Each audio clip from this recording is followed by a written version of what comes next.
À pied d'œuvre, le podcast qui réconcilie les arts et les sciences. Entre clins d'œil, jeux de miroir et de cache-cache, arts et sciences n'ont de cesse de se chercher et de se perdre pour mieux se retrouver. Tous les mois, je vous invite à partir à la découverte des accomplissements de ce drôle de couple qui, lorsqu'il se comprend, transcende la réalité. Un podcast de Moonji, réseau de sociétés de conseil pour les métiers de l'ingénierie et de l'IT. Bonne écoute!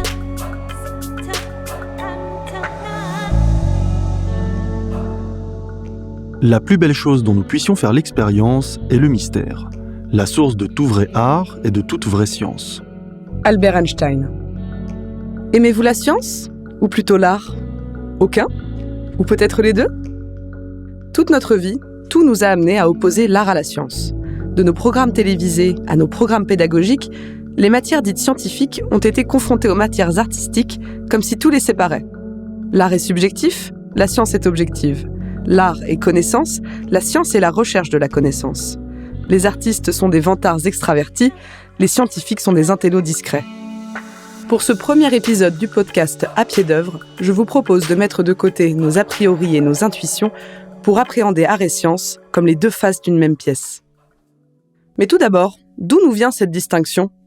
Nous la devons au philosophe Aristote, qui définit l'art comme la capacité à produire des objets utiles ou beaux, matériels ou intellectuels, en faisant usage d'une véritable réflexion et en obéissant à des règles vraies, c'est-à-dire efficaces et éprouvées.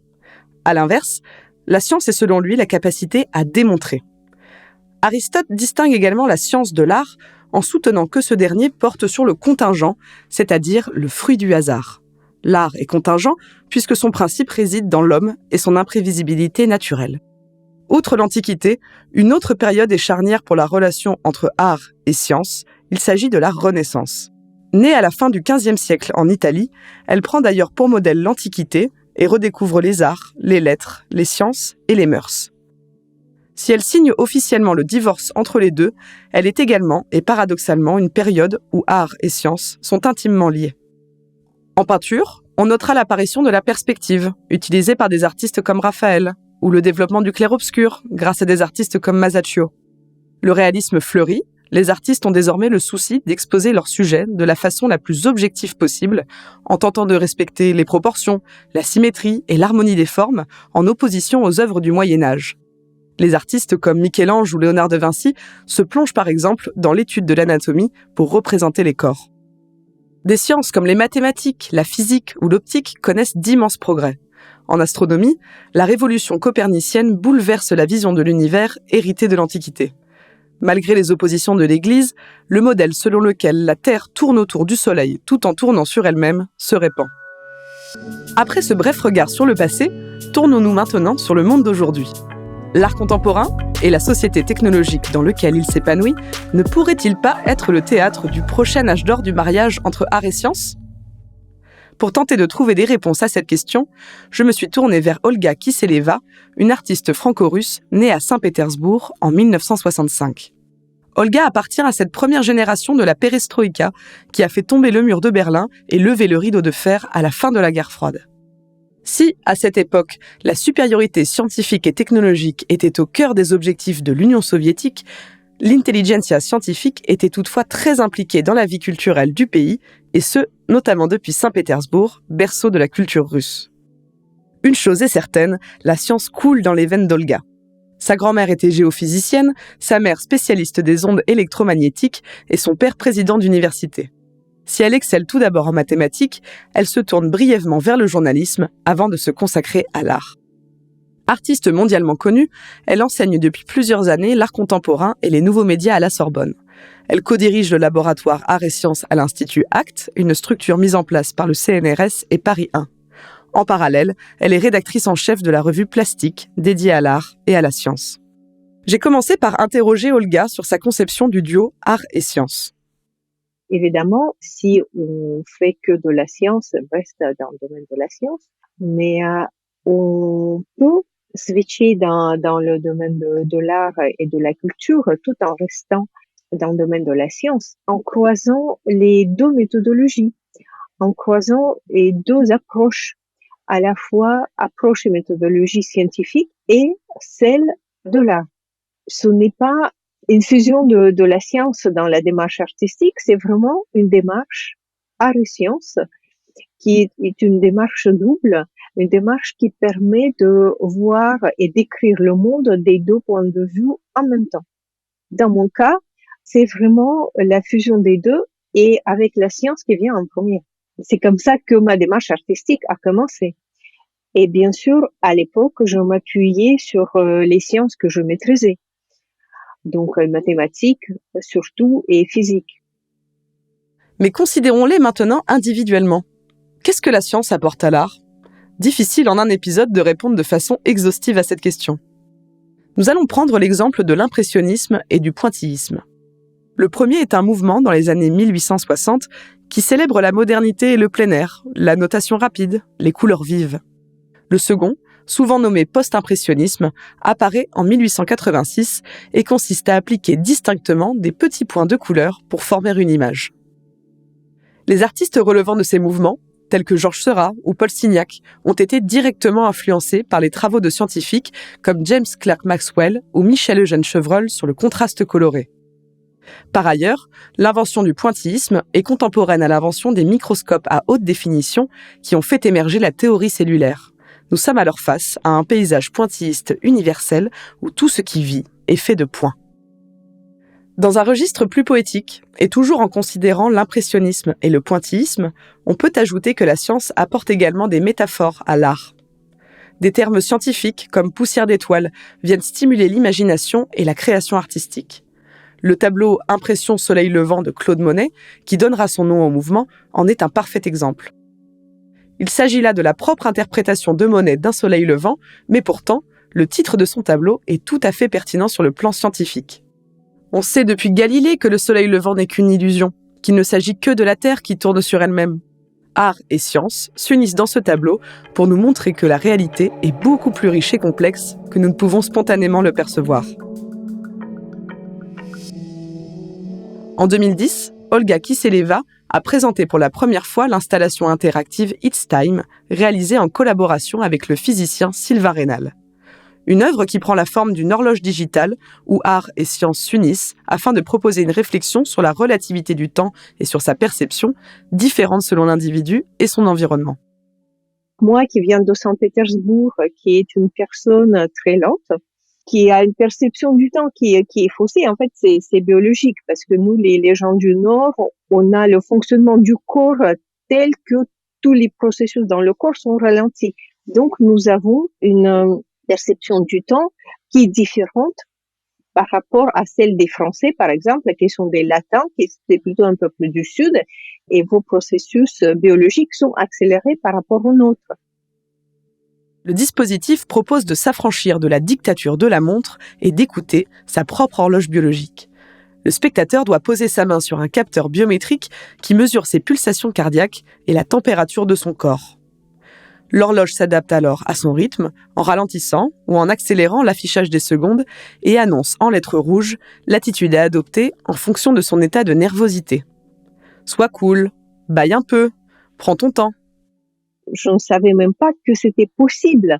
Je voulais faire des dessins, des peintures, je ne sais pas, quelque chose qui poserait juste cette idée. Mais finalement, en s'adressant aux différents types de scientifiques, donc aussi bien les mathématiciens, spécialistes de calcul quantique, mais aussi des biologistes, des médecins, des cardiologues, on a réussi à créer un véritable prototype d'une telle horloge qui existe aujourd'hui en 2 exemplaires, donc un exemplaire en Russie, grâce à la Biennale d'art contemporain qui a produit, une autre qui est au Louvre. Et aujourd'hui, nous sommes en discussion avec des compagnies qui produisent des horloges et des montres pour mettre en place vraiment ce genre d'outils qui pourrait permettre un certain épanouissement.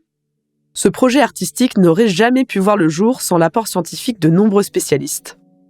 Il y a quelques années, l'université de Yale a lancé une initiative, bientôt suivie par toutes les grandes universités américaines.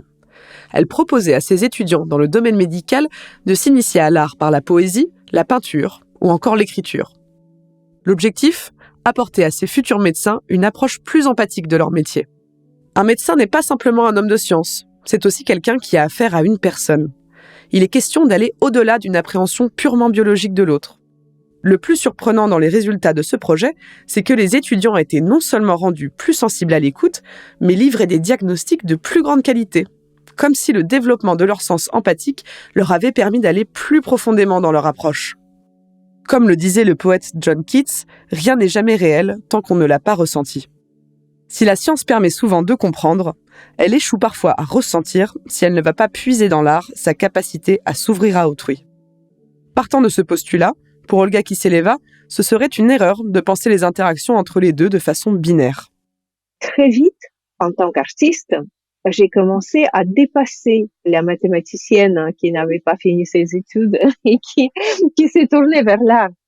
Et mes compétences en sciences ne suffisaient plus pour faire les œuvres que artiste en moi souhaitait faire. Donc, j'ai commencé à collaborer avec d'autres scientifiques. D'abord avec mes collègues mathématiciens plus qualifiés, peut-être des aînés, peut-être des gens avec des compétences spécifiques. Et ça a été un grand succès. Non seulement on a produit des œuvres qui sont retrouvées ensuite dans les plus grandes collections muséales, mais on a fait des découvertes scientifiques et vraiment tout le monde était heureux, aussi bien les gens du monde de l'art que les scientifiques, nos étudiants, nos galeristes.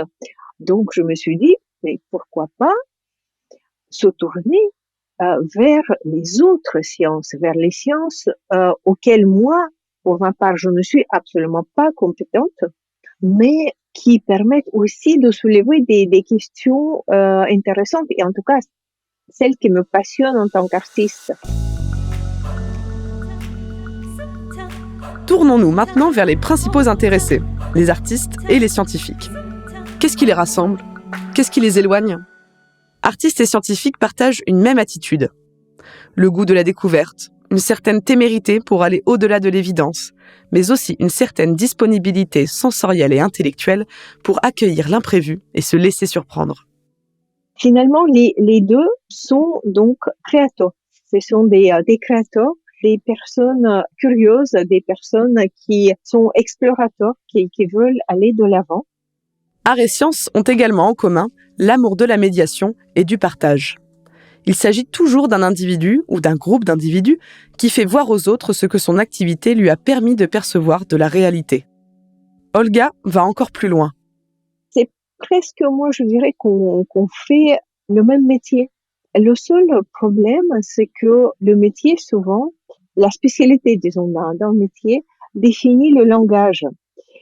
Et à la fin, même en ayant des procédés qui sont très proches, beaucoup de croisements d'intérêts, il se trouve qu'on parle un langage complètement différent. Et que en parlant, par exemple, d'une couleur, qui est le blanc ou le rouge, un artiste commence à expliquer au scientifique, est-ce qu'on peut le faire un peu plus chaud, un peu plus froid? Et le scientifique ne comprend pas. Ce que dit l'artiste, dit, mais tu veux quelle valeur?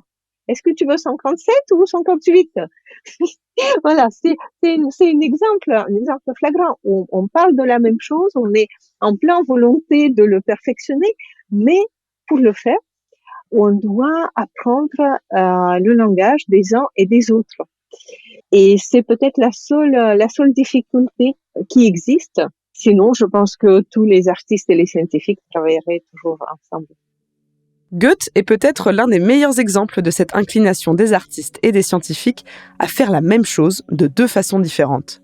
Goethe est à l'origine d'un superbe traité des couleurs qui est venu remettre en cause les apports de Newton sur les mécanismes de notre vision. Newton pensait qu'il s'agissait de la simple transposition en couleurs des longueurs d'onde de la lumière. Goethe, de façon plus moderne, pensait que nous inventions en partie les couleurs en fonction des longueurs d'onde que nous percevions. Plus que quelques similarités isolées, pour Olga, c'est le jeu du hasard. Les artistes et les scientifiques, je pense que c'est le même type de personnes qui se sont retrouvées par par biais du destin, peut-être de l'endroit où ils se sont trouvés, des personnes qu'ils ont rencontrées sur le chemin. C'est ça qui a défini pourquoi l'un ou l'autre est devenu soit peintre, soit mathématicien. Moi, j'en suis un exemple vivant. En l'interviewant, je me suis rendu compte que je m'étais mal représenté la collaboration entre artistes et scientifiques. Je m'étais imaginé que c'était plutôt l'artiste qui allait voir le scientifique pour lui demander de l'aide dans la réalisation d'une sculpture monumentale ou d'un instrument de musique improbable. Selon l'expérience d'Olga, c'est plutôt la science qui viendrait à l'art. Le plus souvent, en fait, c'est à l'inverse que ça se passe.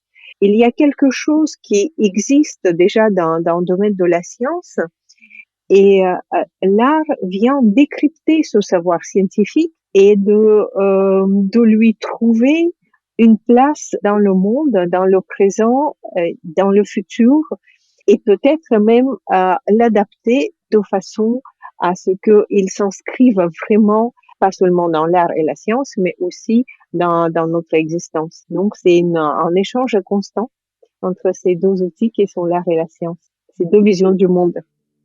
De l'œuf ou de la poule, la question n'est pas tant là, car chacun favorise le développement de l'autre. À chaque invention artistique, scientifique, technique, la culture se modifie, permet l'émergence de quelque chose de nouveau et nous donne même l'opportunité de repenser notre société. Depuis le début de cet épisode, nous parlons beaucoup des sciences dites dures. Les mathématiques, la physique, la chimie. Ce serait oublier les sciences humaines et les sciences sociales, qui se retrouvent souvent au cœur des œuvres d'art contemporain. Ce faisant, la science quitte la rigidité qu'on lui accorde habituellement pour s'engager.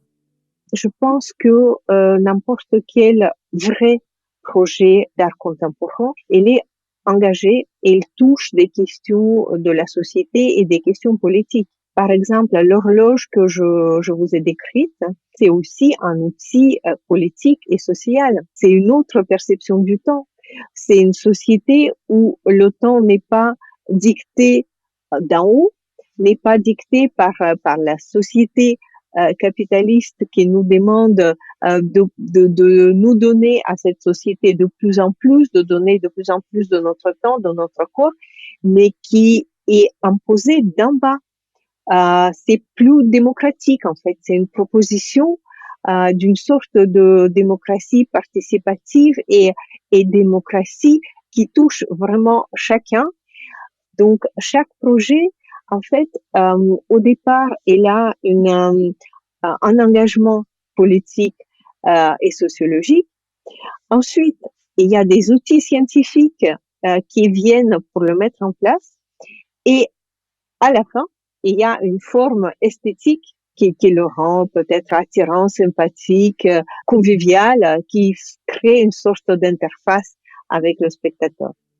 Au XIXe et au XXe siècle, il était populairement admis que la raison, et donc l'appréhension scientifique du monde, était d'autant plus importante qu'elle était froide, dépourvue d'émotion. Pourtant, l'explication du monde ne prend de sens que si elle s'ancre dans quelque chose qui est de l'ordre de la perception, du ressenti et de l'émotion. De façon inverse, notre perception émotionnelle a tout à gagner à un certain ancrage dans la rationalité. Au début de l'épisode, je me demandais quel pouvait être l'avenir de ce mariage dans un monde de plus en plus technologique.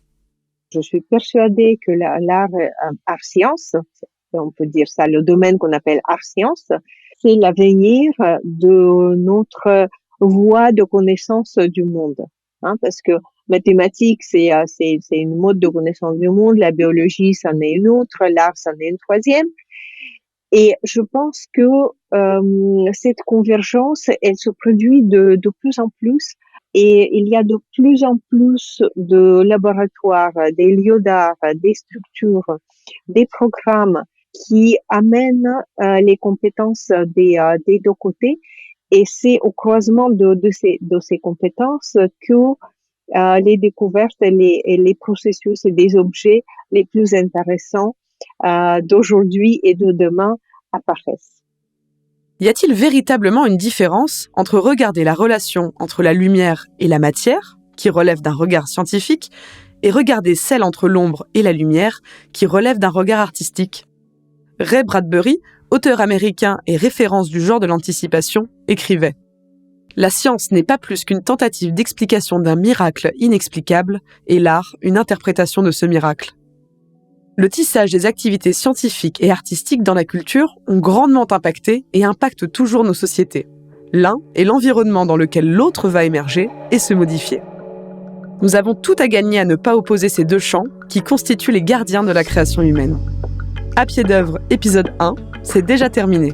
Un immense merci à Olga Kiseleva d'avoir accepté mon invitation. Si vous souhaitez aller plus loin, vous retrouverez des liens menant à ces travaux ainsi que des ressources complémentaires dans la description. Pour ma part, je vous donne rendez-vous le mois prochain pour un nouvel épisode autour de l'une des personnalités les plus connues au monde, celui qui incarne à la perfection la figure de l'homme ingénieur. Je pense que vous savez de qui je veux parler. En attendant, n'hésitez pas à partager ce podcast autour de vous et à lui laisser 5 étoiles sur les plateformes d'écoute. À bientôt!